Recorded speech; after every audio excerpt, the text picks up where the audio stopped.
The Coalition of Concerned Citizens is not letting up on the Emera issue. Late last year, Bahamian shareholders in the local power company voted to sell shares to the parent company, Emera. But the coalition is of the view that selling of the shares places Bahamians at a disadvantage. Italia Hall reports. Member of the Coalition of Concerned Citizens, Pastor Margot Victor, says the organization is saddened by the government's decision to approve the $35 million sale of Bahamian shares to the Emera company. This reverses the decision that has been made, what we feel, back in 1973 when the Bahamas became independent.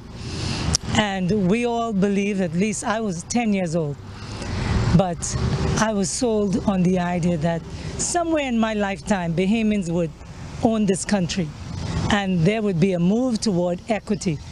But this decision has said that things are not going the way the blueprints were laid out.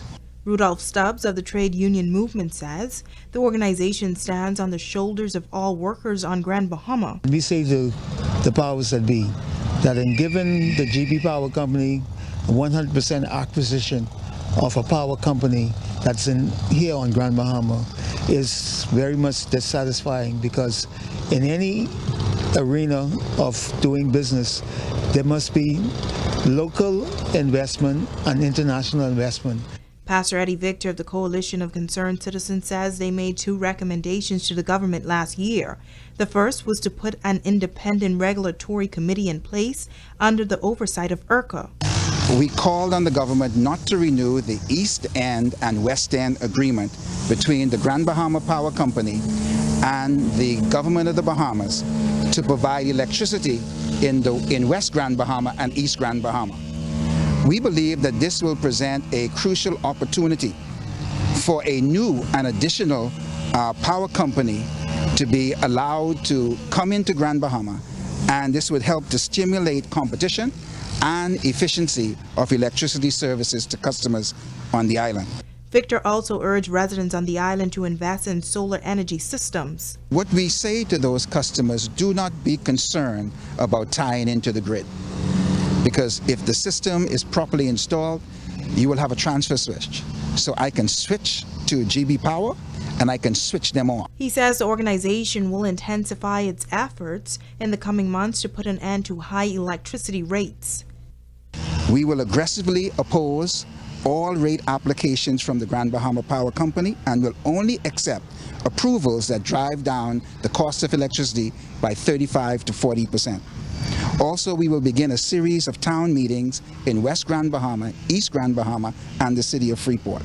These town meetings will address the high cost of electricity in Grand Bahama and share solutions to drive down the cost of energy in a very short space of time. Now, the first town meeting is scheduled for Monday, January 22nd at the St. Mary Magdalene Church in West End, beginning at 7 p.m. Reporting for ZNS Network News, I'm Italia Hall. Tonight, the Deputy Prime Minister is also responding to the concerns expressed by the Coalition of Concerned Citizens. He says in that case, the government had to act within the law. Last year, Emera Incorporated and ICD Utilities Limited announced that ICDU shareholders approved a merger. On November 8th, 89% of the local shareholders came together in a meeting at the Pelican Bay Resort. 97% of those Bahamian shareholders voted to sell their shares to accommodate the merger.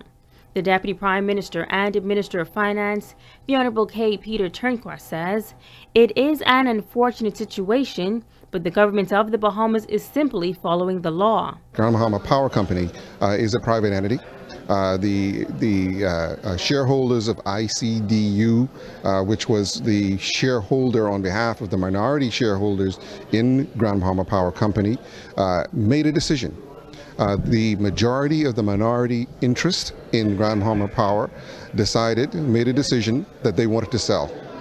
And so the government cannot get involved in a contractual relationship, a shareholder decision arbitrarily or just based upon a feeling. We are governed by laws. He says the government could not find a legal reason to interfere. We recognize that there are some in that minority group that did not wish to proceed with selling their shares. And certainly we respect that. But again, the minority of the minority unfortunately can't dictate to the majority of the minority. The minister adds that the government would want more Bahamians to be involved in the economic prosperity and owning assets. This does go against, in some way, what we would like to see happen. But that desire, that policy position does not trump the law.